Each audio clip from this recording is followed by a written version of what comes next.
একজন চাওয়ালা যদি দেশের প্রধানমন্ত্রী হতে পারে তাহলে আমি কেন পারবো না?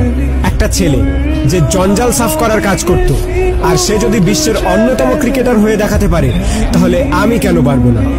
একটা মানুষ কোনো ডিগ্রি ছাড়াই শুধুমাত্র পেট্রোল পাম্পে কাজ করে ইন্ডিয়ার বেস্ট বিজনেসম্যান হতে পারে তাহলে আমি কেন পারবো না?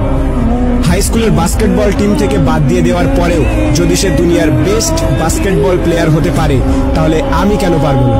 কিছু লোক কলেজ ড্রপ আউট করার পর নিজের কোম্পানিতেই কলেজের টপারদের হায়ার করতে পারে তাহলে আমি কেন পারবো না? এক ব্যক্তি যাকে নিউজ পেপার কোম্পানি চাকরি থেকে বাদ দিয়ে দেয় কারণ তার মধ্যে নাকি ক্রিয়েটিভিটি কম ছিল, আইডিয়া কম ছিল, সেই ব্যক্তি যদি পরে মিকি মাউসের মতো ক্যারেক্টার ক্রিয়েট করতে পারে তাহলে আমি কেন পারবো না?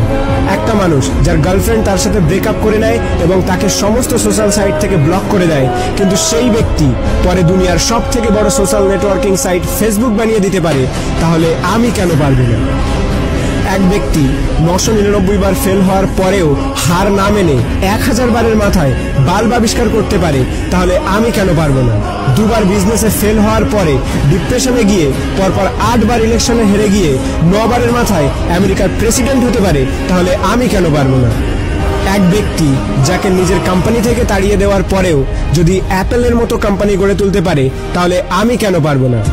একটা মেয়ে যে 9 বছর বয়সে সেক্সুয়ালি অ্যাবিউজড হওয়ার পরেও 10 বছর বয়সে প্রেগনেন্ট হওয়ার পরেও লোকাল টিভি শো থেকে বের করে দেওয়ার পরেও অস্কার জিততে পারে এবং কোটি কোটি টাকা ইনকাম করতে পারে তাহলে আমি কেন পারবো না?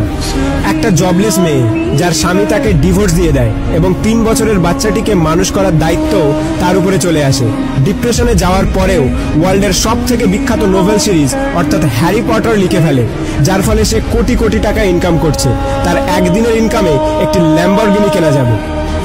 এক ব্যক্তি যার পুরো বডি প্যারালাইজড, চলাফেরা তো দূরের কথা, নিজের আঙুল পর্যন্ত নাড়াতে পারে না, সে যদি ওয়ার্ল্ডের one of the best scientist হতে পারে তাহলে আমি কেন পারবো না?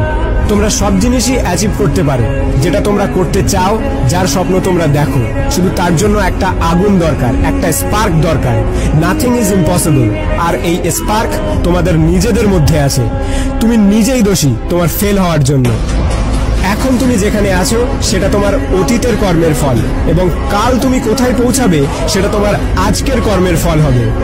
আমার তরফ থেকে সবাইকে অল দ্য বেস্ট। যদি ভিডিওটি ভালো লাগে তাহলে লাইক করো, শেয়ার করো, আর তোমার মতামত কমেন্ট করে জানাও।